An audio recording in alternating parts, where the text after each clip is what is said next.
ओम श्री गुरुवे नमः। ओम श्री गणेशाय नमः। राधे राधे। जय श्री कृष्णा। प्रेम से कहिए पुरुषोत्तम भगवान की जय। आइए सप्तदशों अध्याय प्रारंभ करते हैं।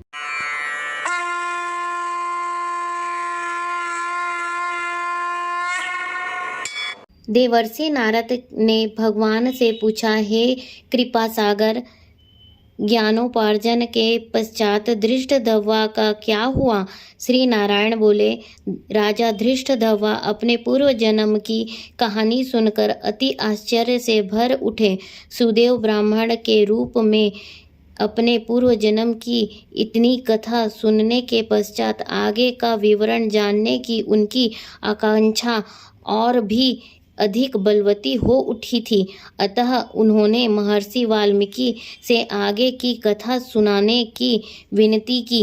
वाल्मीकि जी ने आगे कहना शुरू किया, हे राजन, अपनी पत्नी की ऐसी कर्णप्रिय शीतल वाणी को सुनकर सुदेव शर्मा ने धीरज रख लिया और हरि के ध्यान में मग्न रहकर जीवन बिताने लगे।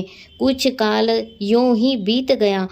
एक दिन सुदेव ब्राह्मण श्री हरि चिंतन में निमग्न समिधा कुश फल फूल एकत्र करने हेतु वन की ओर चले गए।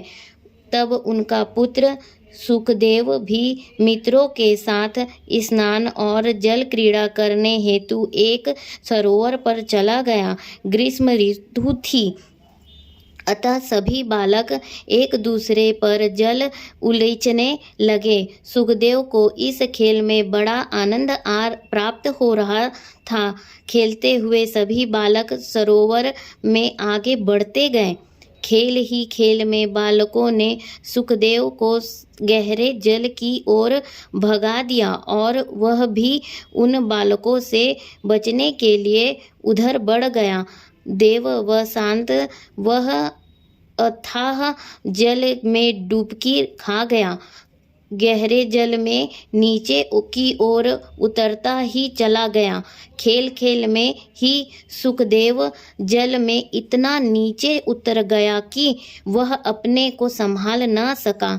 अत्यंत व्याकुल होकर वह निकलने का प्रयत्न करने लगा, लेकिन वह ऐसा न कर सका और उसकी मृत्यु हो गई। यह देखकर अन्य बालक हाहाकार करते हुए वहां से भागे और इस शोक समाचार को उसकी माता गौतमी को आकर सुनाया। बालकों की ऐसी वज्रपात जैसी वाणी को सुनकर गौतमी पुत्र के शोक से विहल हो धरती पर मूर्छित होकर गिर पड़ी। उसी समय सुदेव ब्राह्मण घर पर आए और पुत्र की मृत्यु का समाचार सुनकर वह भी कटे वृक्ष की तरह पृथ्वी पर पछाड़ खाकर गिर गए। काफी समय तक विलाप करने और पड़ोसियों के एकत्रित होने के पश्चात उस सरोवर पर गए और सुखदेव के शव को सरोवर से बाहर निकाल लिया। पुत्र के शव को अंग में भरकर सुदेव ने उसके मुख को अनेकों बार चूमा। करुण रुदन करते हुए सुदेव गदगद वाणी से विलाप करने लगा, हे पुत्र, मेरे सोच को दूर करने वाली मनोहर शीतल वाणी में मुझसे वार्ता तो करो। हे बेटे, मुझे इससे सुख मिलेगा। हे वत्स, वृद्ध माता पिता को असमय में छोड़कर तुम्हारा यह जाना उचित नहीं है।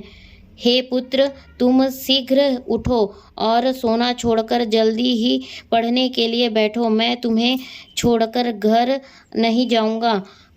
वहाँ अब क्या रखा है? मैंने कोई निंदित कार्य नहीं किया, ब्रह्म हत्या नहीं की, 30 भी पर किस कुकर्म का मुझे यह फल मिला है?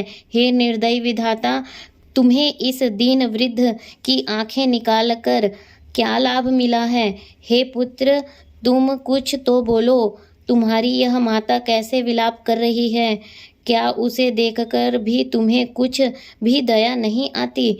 मुझसे तो राजा दशरथ ही धन्य हैं, जिन्होंने पुत्र श्री रामचंद्र जी के वन गमन करने पर अपने प्राण त्याग दिए। वे पुत्र के विरह में ही इतने दुखी हो गए लेकिन मैं अपने पुत्र के निधन पर भी जीवित हूँ। मुझे धिक्कार है। हे गोविंद, हे विष्णु, हे यदुनाथ, हे रुक्मणीपति, हे मुरारे, दीनों पर दया रखने वाले दयालु भगवान, मेरे पुत्र के शोकानल से रक्षा करो। इसी प्रकार काफी समय तक ब्राह्मण सुदेव और उसकी पत्नी गौतमी भगवान के नाम ले लेकर विलाप करते रहे। इति श्री पुरुषोत्तम मास महात्म्ये धृष्टद्रव्योपाख्याने सुदेव विलापो नाम सप्तदशो अध्याय समाप्तम। प्रेम से बोलिए पुरुषोत्तम भगवान श्री कृष्ण की जय। राधे राधे। जय श्री कृष्णा।